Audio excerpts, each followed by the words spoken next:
नमस्कार। कृपया करके बैठिए।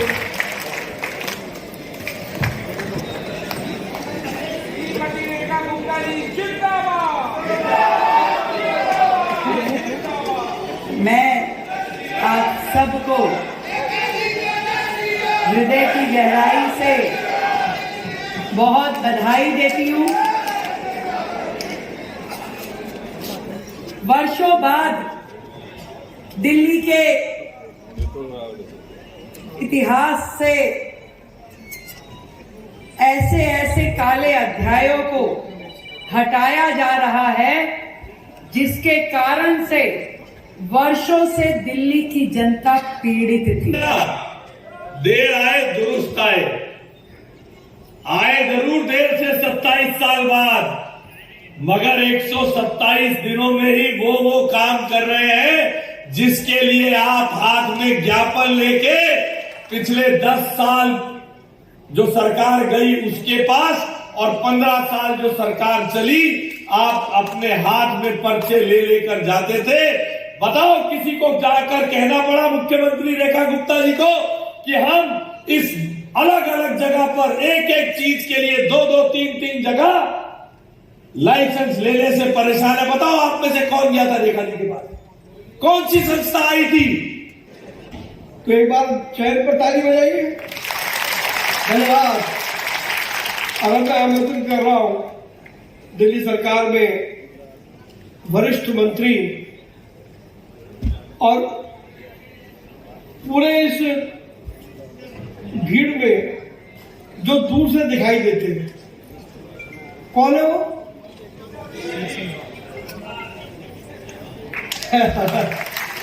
आदरणीय श्री मंजिंदर सिंह सिरसा जी। मतलब अगर झूठों का नोबेल प्राइज अगर मिलता तो शायद केजरीवाल को निश्चित मिल जाता। इतना झूठ बोलना और सफेद झूठ बोल जाना, ये आप देख रहे हैं दिल्ली में नाले साफ नहीं, सीवर लाइनें बंद पड़ी हैं, नालियां, कोई काम नहीं हुआ। ये बहन रेखा गुप्ता जी ने आके जो शुरुआत किया है, काया पलट हो रही है। लिख रहा है 100 ट्रक मलबा निकला है नालों में से, जो 14 फीट नाले थे वो 1.5 फीट रह गए थे। हम सब समाज में काम करते हैं, लेकिन मैं हैरान होता हूँ कि 24x7 सुबह 6 बजे से लेकर रात के 1 बजे तक एक बहन कैसे दिल्ली की चिंता कर सकती है। ऐसी मुख्यमंत्री हमारे बीच में।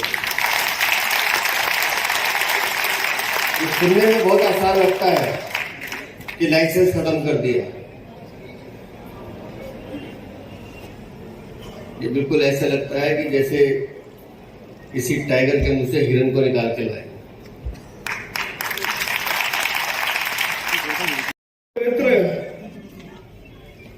जिन्होंने संघर्ष में हम सब लोगों के साथ साधे, वो 4 दिन के उनको छोड़ के जाने वाले हैं, आशीष सूर्य। तो वैसे मेरा बनते हैं सबसे आगे में बुलाऊंगा, क्योंकि आज के इस कार्यक्रम को आयोजित कराने में इन्होंने मेरी बड़ी कमाई कराई है। लेकिन मैं बहुत आदर और सम्मान के साथ और आपकी तालियों के बीच आमंत्रित कर रहा हूँ श्री आशीष सूर्य जी को। और आज के कार्यक्रम को आयोजित कराने में आशीष भाई की बहुत बड़ी भूमिका है, उसके लिए भी एक बार जोरदार तालियां।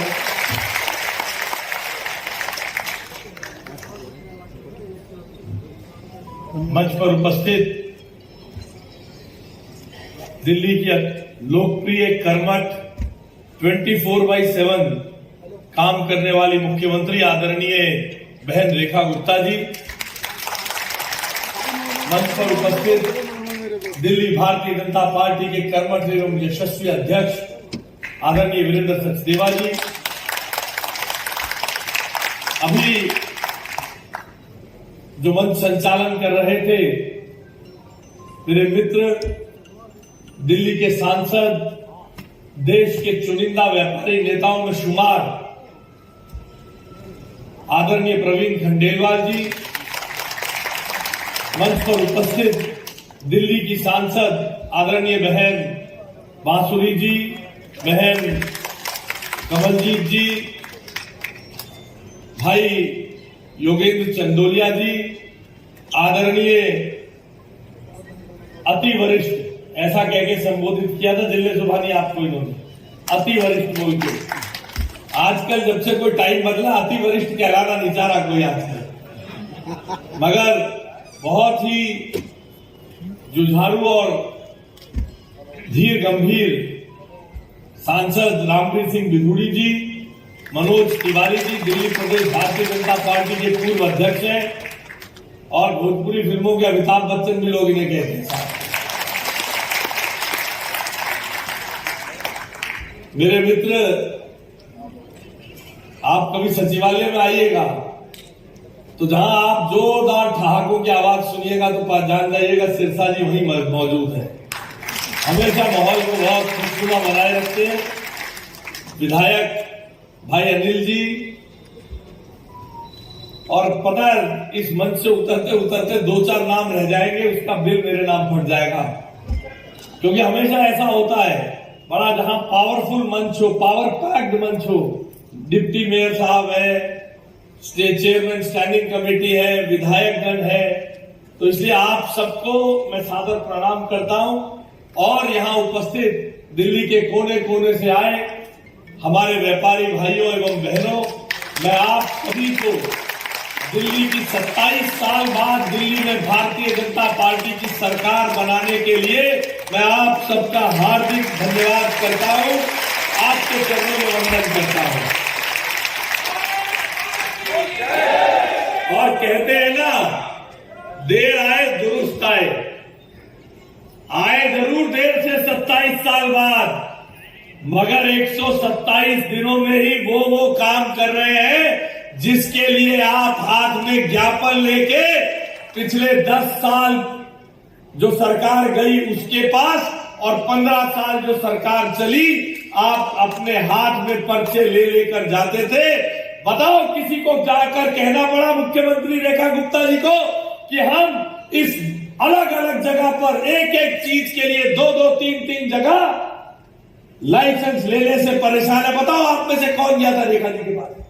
कौन सी संस्था आई थी आदरणीय मुख्यमंत्री जी के पास इस बात का ज्ञापन लेकर, दरखास्त लेकर, निवेदन लेकर धरना करने के लिए? अगर पता क्या है, जो चीज बिना उसके धरने वरने के मिल जाए उसका मजा नहीं आता, ताली भी कम बजा रहे उसकी। आपको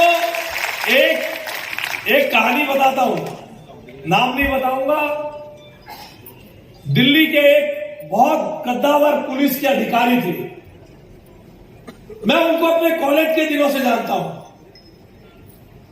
लखपति करोड़पति व्यापारी परिवार से थे। मैं अपने छात्र संघ के दिनों से उन्हें जानता था। वो मुझे कहते थे कि भाई आशीष भाई, मैं पुलिस में क्यों आया? पुलिस में इसलिए आया कि करोड़पति होने के बाद भी मेरे पिताजी में हमारे प्रतिष्ठान पे कोई पुलिस वाला आ जाए तो बिल्कुल घबरा जाएगा। तो अपने पिताजी का भय निकालने के लिए मैं पुलिस में आ गया। समझिए, व्यापारी के मन में इतना भय, इतनी जबरदस्त भय व्याप्त किया गया था। एक ही चीज के लिए बार बार अलग अलग जगह से लाइसेंस लेने के लिए बाध्य किया जाता था व्यापारी भाइयों। आदरणीय नरेंद्र मोदी जी ने आप सबसे वादा किया था कि दिल्ली को मैं चलाऊंगा, दिल्ली को मैं अपने मार्गदर्शन में सही दिशा पर ले जाऊंगा, और उस सही दिशा की पटरी पर मोदी जी ने आदरणीय रेखा गुप्ता जी को खड़ा कर दिया है और वहां पर आप सबके हितों में फैसले दिए जाए। 27 साल बाद आए थे, 127 दिनों से भी पहले आपके लाइसेंस खत्म कर दिए, व्यापारी कल्याण बोर्ड बना दिया, फीस रेगुलेशन बिल ले आए, और आने वाले दिनों में एक और लाइसेंस राज को खत्म करने की तैयारी चल रही है। पहले नहीं बताऊंगा, घोषणा मुख्यमंत्री जी करेंगी किसी दिन जब होगा। इसलिए मैं कहता हूं, आए तो हम 27 साल बाद थे, परंतु ये जो यहां डबल इंजन की सरकार बैठी है ना, हमारे सभी सांसद बहन भाई यहां हैं और मुख्यमंत्री जी के नेतृत्व में आपके हितों में जो काम हो रहे हैं, और अगर आपको लगता है कि मैं जो कह रहा हूं ठीक कह रहा हूं, तो अपने अपने स्थान पे खड़े होकर 1 मिनट तक मुख्यमंत्री रेखा रेखा गुप्ता जी के स्वागत में, आदरणीय प्रधानमंत्री नरेंद्र मोदी जी के स्वागत में, आदरणीय अमित शाह जी के स्वागत में 1 मिनट तक तालियां बजाइए। आपकी ताली होनी चाहिए। मुख्यमंत्री जी आगे आइए, मुख्यमंत्री जी आगे आइए, सभी सांसद भी एक बार जोरदार तालियों के साथ।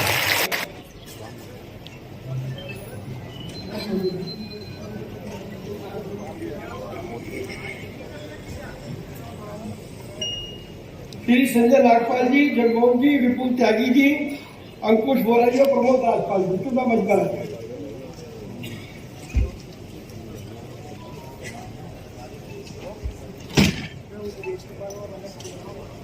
संजय नागपाल, जगमोहन जी, विपुल त्यागी जी, अंकुश बोरा जी, प्रमोद राजपाल जी।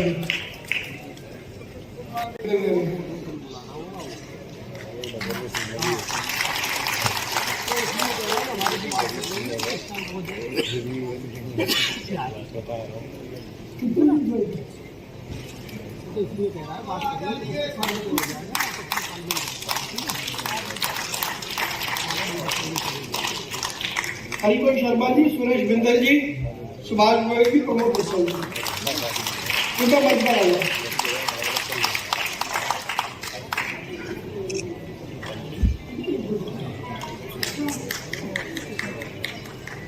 हमारे बीच में हमारी बहन सांसद बांसुरी स्वराज आई हैं। हम जोरदार ताली से उनका अभिनंदन करते हैं।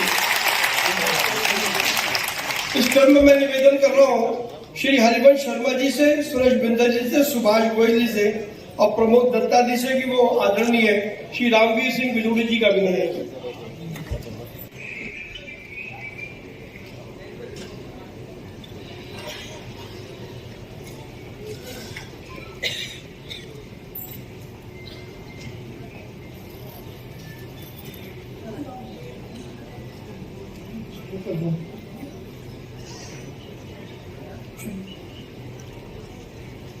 मेरा आग्रह दिलीप बिंदल जी, सुमित अग्रवाल जी और पुनीत सिंगल जी कृपया यहाँ पर जाए।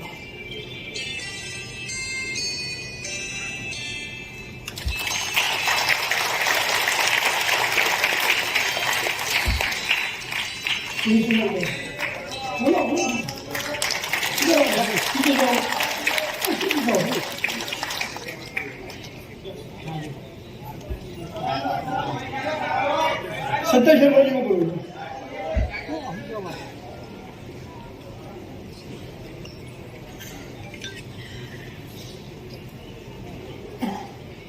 इस क्रम को आगे बढ़ाते हुए मैं निवेदन कर रहा हूं दिलीप बिंदल जी से, सुमित अग्रवाल जी से और पुनीत सिंगल जी से कि वो हमारे यशस्वी प्रदेश अध्यक्ष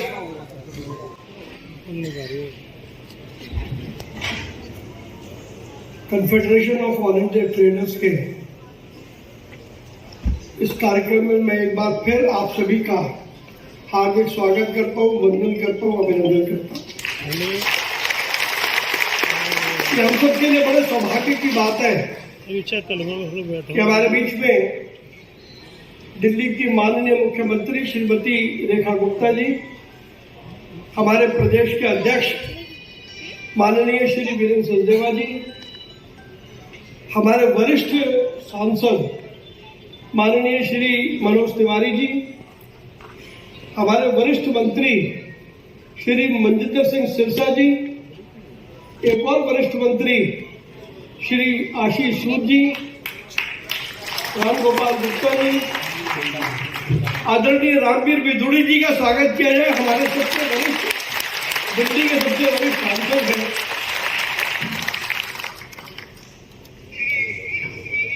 आदरणीय एस अग्रवाल जी, सत्यभूषण जैन जी और कैट की दिल्ली के अध्यक्ष यूपी राहुल जी। हम आज इसलिए यहाँ पर एकत्र हुए हैं और माननीय मुख्यमंत्री जी 3:30 बजे से लोग प्रतीक्षा कर रहे हैं।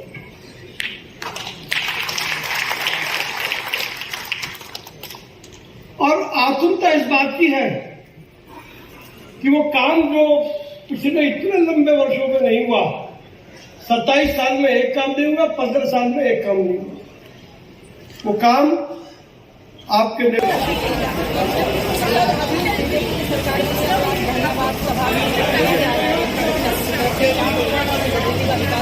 बिल्कुल भी विकास हुआ है। देखो आप मैं जो यमुना जी का काम करा और एक सबसे बड़ी समस्या थी नालों की जो वजह से पानी को रुकता था ना, हमारे को पूर्ण विश्वास है कि जो अच्छे से खत्म हो। एक समस्या दिल्ली के अंदर सबसे ज़्यादा ड्रेनेज सिस्टम,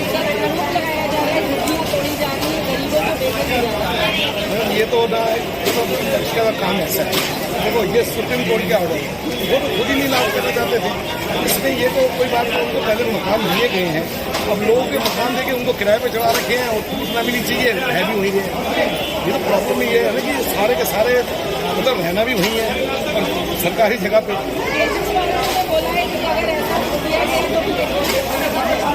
मैडम आम लोगों से पूछोगे ना, वो कहेंगे बहुत बड़ा, क्योंकि समस्या बहुत थी दिल्ली के अंदर। आप देखो ट्रैफिक की सिस्टम है जो सारा तुरंत जगह घेर रखी है। अभी कालका जी की हम तो वहाँ से देखा, मैं जबकि हम नॉर्थ दिल्ली में रहते हैं, कालका जी के वो रोड तो ऐसा था कि वहाँ से निकलना ही बड़ा मुश्किल था। ट्रैफिक में लोग सारा वो था, हब है वहाँ पे लोग सर्विस करते हैं, एक डेढ़ घंटा 2 घंटे बाद जाम में फंस जाते हैं। अब वो कितनी समस्या कितनी हल्के, और जबकि उनको मकान दे दिए गए थे लेकिन वो फिर लोग रह रहे।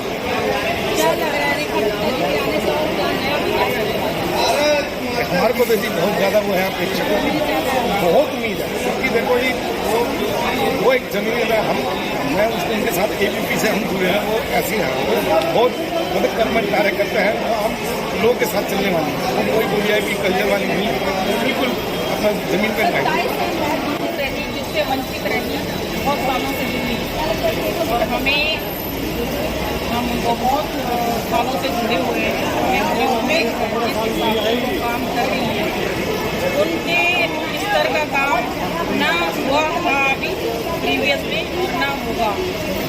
हमें सब दिल्ली की जनता से उम्मीद है कि वो बहुत अच्छा काम करेंगे। जनता का सबसे बड़ी बात है, दिल्ली की जनता का सहयोग उनके साथ दिन रात नहीं है, हमें फक्र है। रेखा गुप्ता जिंदाबाद।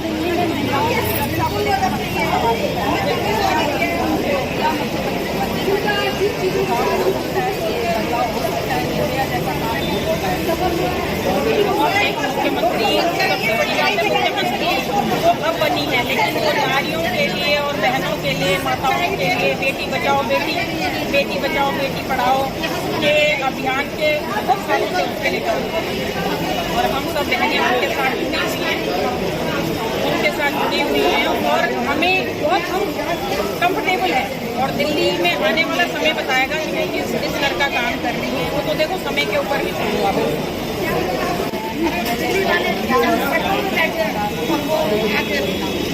धन्यवाद के बाद सबका धन्यवाद करेंगे।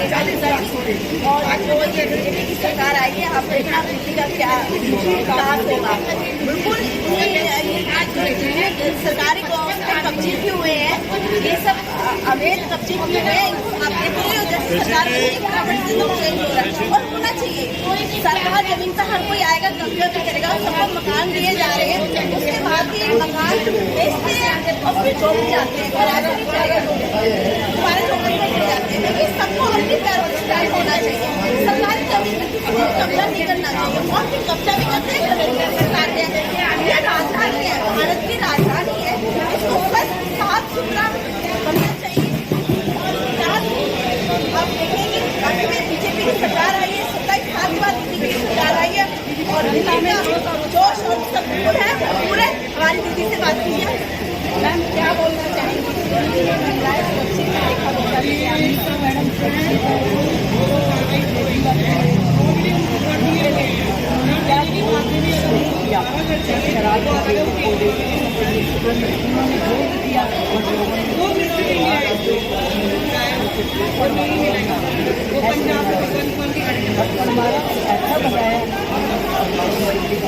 कौन सी बात कैसे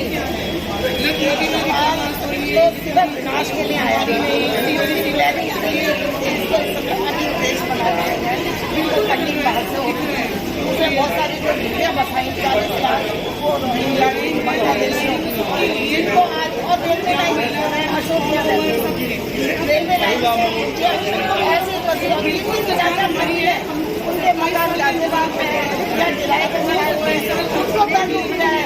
मतलब क्या है सफाई करेंगे नहीं हमारे सरकार को जरा सी पानी भर जाता है कोशिश कर रही है देखा बहुत साल रहेंगी क्योंकि आप सोचोगे हम बीजेपी वाले इसीलिए नहीं आम पब्लिक भी ले रहे हैं यही चाहती है जो हाथ को देखा तो अभी तो बहुत जोड़े नहीं है उसके बाद देखिए होता है क्या अभी परिवर्तन ऐसा आएगा को चमका के आज जो प्रोग्राम हुआ है दिल्ली के सीएम आ रही है और हमारे चांदनी चौक के ख्याति प्राप्त सांसद है जो आ रहे हैं। प्रवीण खंडेलवाल जी के क्या वर्क आपको पसंद आती है? देखिए, प्रवीण खंडेलवाल जी एक व्यापारियों के घिरे हुए नेता है जो व्यापारियों में से निकले हैं। सरकार जो व्यापारियों की समस्या है, व्यापारियों की इस प्रकार की दिक्कतें आती हैं, कई चीज़ें हैं उनको हर चीज़ को मालूम है, गली गली का मालूम है, यहाँ पर गली में क्या दिक्कत है, यहाँ पर व्यापारी को क्या परेशानी है, वो चाहे सदर बाजार हो, चांदनी चौक हो, थारी बाबली हो, फतेहपुरी हो, चाहे कोई भी एरिया हो, उन्होंने वहाँ पर पूरी तरह से व्यापारी ने काम किया, यहाँ नहीं दिल्ली में नहीं देश में। और इसको लेकर व्यापारी संगठन जो है उनका पूरा भरोसा है कि व्यापारी संगठन को कि आने वाले समय में जो व्यापारी की समस्या है वह केंद्र से, दिल्ली सरकार से, एमपीडी से जल्दी हल कराएंगे।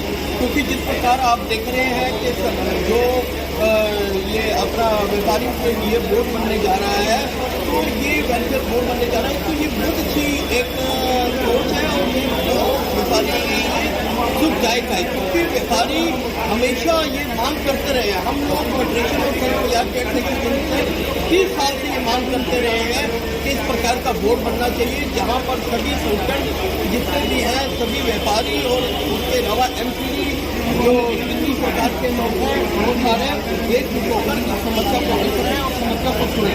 तो हमारा ये कहना आने वाले समय में जो भी हमारी समस्याएं हैं वो जल्दी हल होंगी और इस बोर्ड में जो भी चीज़ें होंगी व्यापारियों के हित में रखी जाएंगी, जिसमें ये व्यापारियों को एक अच्छा वातावरण मिलेगा। क्योंकि दिल्ली का व्यापार पूरे देश को चलाता है, देश को रोजगार देता है, इससे बहुत ही अच्छी जो सरकार की नीति है इसका मैं उनका धन्यवाद करता हूँ। और मैं यही कहना चाहूँगा कि जो माननीय प्रधानमंत्री जी का लक्ष्य है कि व्यापारी हमारा हमेशा अच्छा व्यापार कर पाए, वो इस बोर्ड के जरिए हो पाए। Thank you sir. पिछले 11 साल और फिर उससे पहले कांग्रेस में थोड़ा बहुत काम हुआ भी था, लेकिन भ्रष्टाचार इस कर्म से करते थे कि वो काम डूब गया और उसी का फायदा उठा के आम आदमी आपदा आई और आपदा ने वो आपदा फैला दी जो विविधता में दिल्ली वाले रह गए। तो अब दैव रेखा सत्ता आई है तो दिल्ली विकसित उन्होंने हॉस्पिटल और सरकारी स्कूलों को बहुत कुछ नहीं बनाया है, महा झूठा। मतलब अगर झूठों का नोबेल प्राइज अगर मिलता तो शायद केजरीवाल को निश्चित मिल जाता। इतना झूठ बोलना और सफेद झूठ बोल जाना, ये आप देख रहे हैं दिल्ली में नाले साफ नहीं, सीवर लाइनें बंद पड़ी हैं, नालियां कोई काम नहीं हुआ। ये बहन रेखा गुप्ता जी ने आके जो शुरुआत किया है, काया पलट हो रही है। लिख रहा है 100 ट्रक मलबा निकला है नालों में से, जो 14 फीट नाले थे वो 1.5 फीट रह गए थे। उनको 11 साल तक किया क्या? कुछ नहीं, जनता को लूटा। जनता तो कह रही है अगर अभी सरकार बनेगी तो केजरीवाल की भी बनेगी। कहीं नहीं बनेगी। ये कुछ लोग हैं, एक उसने क्या एक लोगों को सस्ता सा ये दे दिया कि ये वो सुविधाएं सारी बीजेपी दे रही है, सब विकास के साथ में। दिल्ली को विकसित बनाना है। दिल्ली एक राष्ट्र की कैपिटल है, वर्ल्ड की में उसका नाम होना चाहिए। जब कोई बाहर से आए तो उसे दिखना चाहिए विकसित दिल्ली। ये हमारा आईना है। अगर हम आईने को ही गंदा रखेंगे तो लोग फिर क्या सोचेंगे। ये सब चलता रहा। मैं आज आप सबको ये बताते हुए मुझे इतना हर्ष महसूस होता है कि मैं कितनी सौभाग्यशाली कि दिल्ली की मुख्यमंत्री का दायित्व सौंपने के साथ साथ मेरे नेतृत्व ने मुझे विश्वास भी सौंपा। और जो भी विषय मैं जब भी अपने नेतृत्व के पास, आदरणीय नरेंद्र मोदी जी हमारे देश के प्रधानमंत्री, उनके पास आदरणीय अमित शाह जी हमारे गृह मंत्री, उनके पास लेकर के जाती हूं जिस दिल्ली की जनता के हित में, वो सहर्ष उसको स्वीकारते हैं और तुरंत उसे इंप्लीमेंट करते हैं। मैं सौभाग्यशाली हूं कि दिल्ली के 7 सांसद दिन रात मेरी एक आवाज के साथ मुझे खड़े हुए दिखाई देते हैं और ऐसा लगता है कि प्रगति की गति 7 गुना ज्यादा हो गई। कभी फर्क महसूस नहीं होता। एक ध्येय, एक मिशन के साथ सब काम करते। मैं सौभाग्यशाली हूं कि आदरणीय प्रधानमंत्री जी ने मुझे जो 6 मंत्री दिए वो ऐसे हैं कि आधी रात भी मैं किसी को कह दूं कि ये काम होना है तो वो काम हो करके रहता है। इतनी सुंदर टीम। मैं सौभाग्यशाली हूं कि पार्टी नेतृत्व कदम से कदम मिला करके, हमारे प्रदेश अध्यक्ष वीरेंद्र सचदेवा जी, हमारी पूरी भारतीय जनता पार्टी की टीम कदम से कदम मिला करके दिल्ली की जनता के दुखों को खत्म करने में लगी है। एक एक काम को, दिल्ली सरकार की एक एक योजना को जन जन तक पहुंचा करके एक बड़ा सुकून दिल्ली वालों को देने में लगी है। मैं सौभाग्यशाली हूं कि मेरे सभी विधायकगण अपनी अपनी विधानसभा को मेरा क्षेत्र, मेरा कुरुक्षेत्र मान के कभी नाली पे, कभी सड़क पे, कभी पार्कों में एक एक काम को पूरी शिद्दत के साथ ऐसे करवा रहे हैं जिसके कारण से दिल्ली का चेहरा बदलता हुआ नजर आ रहा है। और इसलिए भी मैं सौभाग्यशाली हूं कि इतिहास में ट्रिपल इंजन की सरकार, उसमें काम करने का मौका मुझे मिला। निर्णय चाहे नीचे से ऊपर जाए कि निगम वालों को कुछ चाहिए वो दिल्ली सरकार को बोले, दिल्ली सरकार को कुछ चाहिए केंद्र सरकार को बोले, कोई बाधा नहीं आती। और ऐसे ही ऊपर से कोई आदेश आता है केंद्र से दिल्ली को, दिल्ली से निगम को, कोई उसमें रोड़े नहीं अटकाता।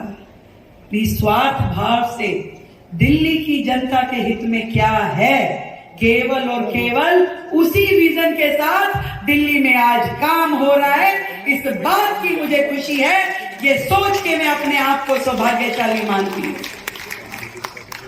निर्णय कोई आसान नहीं था।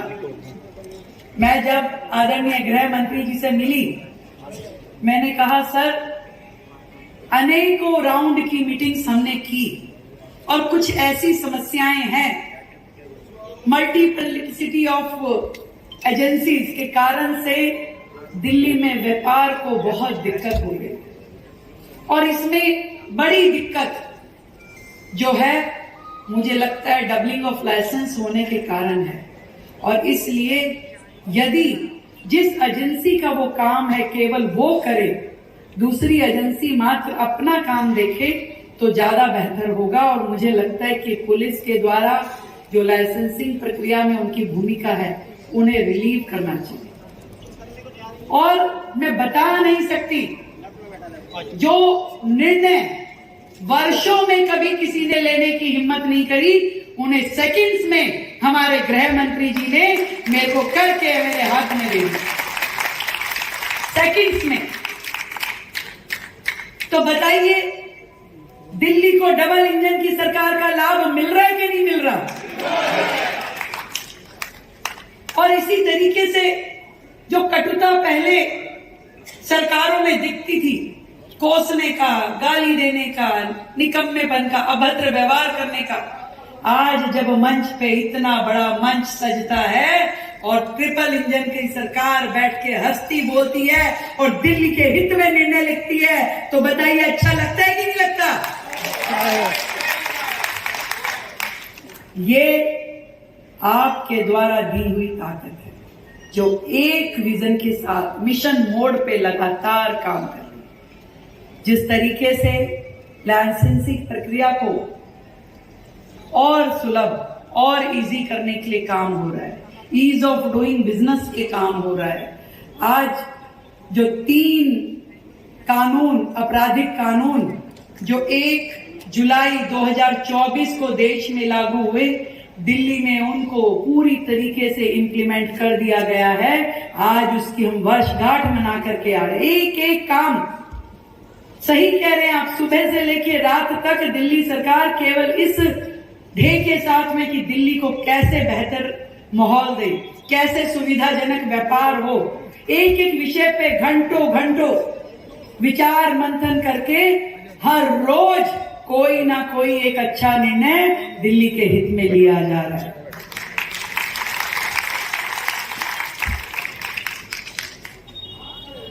केवल रोजाना का अखबार पढ़ लिया करो, रोज एक नई पॉलिसी फॉर्मेशन, रोज एक रिफॉर्म, रोज एक नई सुविधा दिल्ली के लोगों को दी जा रही है, और वो भी पूरी तरीके से पारदर्शी, भ्रष्टाचार मुक्त, कहीं से कहीं तक लीकेजिस का इतना सा भी कोना आपको कहीं दिखाई नहीं देगा। और जिस तरीके से आपने कावड़ की बात करी प्रवीण जी, पहले सरकारों में क्या होता था? सबसे बड़ा भ्रष्टाचार का अड्डा ये धार्मिक संस्थाओं को सुविधा देने के नाम का होता था। करोड़ों रुपए सरकार से निकलते थे पर नीचे जनता तक पहुंच नहीं पाते थे, किसकी जेब में जाते थे, ये बहुत बड़ी जांच का विषय है। धार्मिक आयोजनों में भी काम की नहीं दाम की चिंता करती थी सरकार।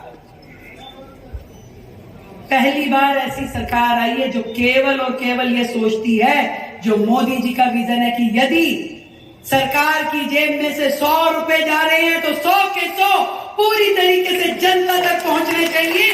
कोई एक पैसा भी बीच में से लेने की हिमाकत ना करे।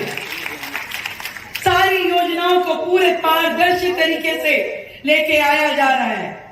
हर प्रकार से जो सरकार काम कर रही है, एक एक पॉलिसी। अभी एक और खुशखबरी देती हूं, फैक्ट्री वाले, फैक्ट्री लाइसेंसिंग की प्रक्रिया से बहुत जल्द हम एमसीडी को हटाने वाले हैं।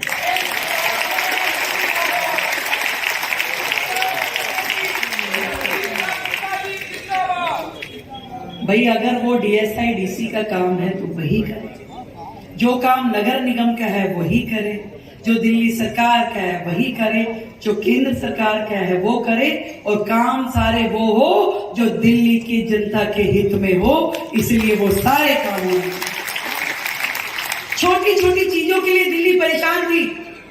मतलब पेड़ की टहनी भी अगर काटनी हो, वो चाहे पेड़ गिर जाए किसी के सर पे, गाड़ियां टूट जाए, भूकंप आ जाए, पेड़ की टहनी नहीं कटेगी जनाब।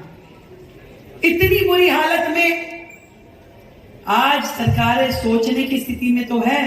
घंटों बैठ के पूरी एसओपी तैयार हुई कि दिल्ली की सड़कों पे बेतरतीब पेड़ जो झुके हुए हैं उनको काटने के लिए, उनको हटाने के लिए आसान प्रक्रिया हो। ऐसे डेंजरस पेड़ जो किसी की जान मान की हानि कर सकते हैं, उसको हटाने के लिए सुलभ प्रक्रिया बनाई गई। ऐसी सरकार आपने चुनी। पॉल्यूशन कम कैसे होगा, उस पर दिन रात काम करके एक एक चीज करने की प्रक्रिया। पहले की सरकारें पॉल्यूशन कम कर भी सर्दी में, उनका विषय सर्दी का। पहली बार सरकार ने 12 महीने पॉल्यूशन खत्म रहे, कम रहे, उसके लिए काम किया है। और बड़ी खुशी की बात है कि हमारे पर्यावरण मंत्री सिरसा जी ने पहली बार दिल्ली में जो कोई नहीं कर पाया, क्लाउड सीडिंग, इस बार सर्दियों में दिल्ली में क्लाउड सीडिंग की जाएगी और पॉल्यूशन को कम किया जाएगा। टेक्नोलॉजी का पूरा भरपूर उपयोग दिल्ली में अब होता है। हर चीज, चाहे वो ग्रीवियंस हो, लोगों की समस्याएं सरकार सुने, उसको पूरी तरीके से अपडेटेड टेक्नोलॉजी के साथ में जोड़ा जा रहा है। इसी तरीके से एक एक चीज ऑनलाइन, फेसलेस, जिसके लिए कहीं पे किसी को जाने की जरूरत ना हो। और आपने जो मुझे मनुहार दी है ना सांसद जी, वो समझते, आपको बस बात करते रहना, मिलते मिलाते रहना, एक एक चीज को समाधान दिया जाएगा, इतना मैं आपको विश्वास दूं। मुझे लगता है कि आज के लिए काफी है। मुलाकातें होती रहेंगी, रोजाना नए काम दिल्ली में हो रहे हैं। जनता का आशीर्वाद सरकार के साथ यूं ही बना रहे। मिल करके विकसित भारत, विकसित दिल्ली के लिए काम करेंगे। भारत माता की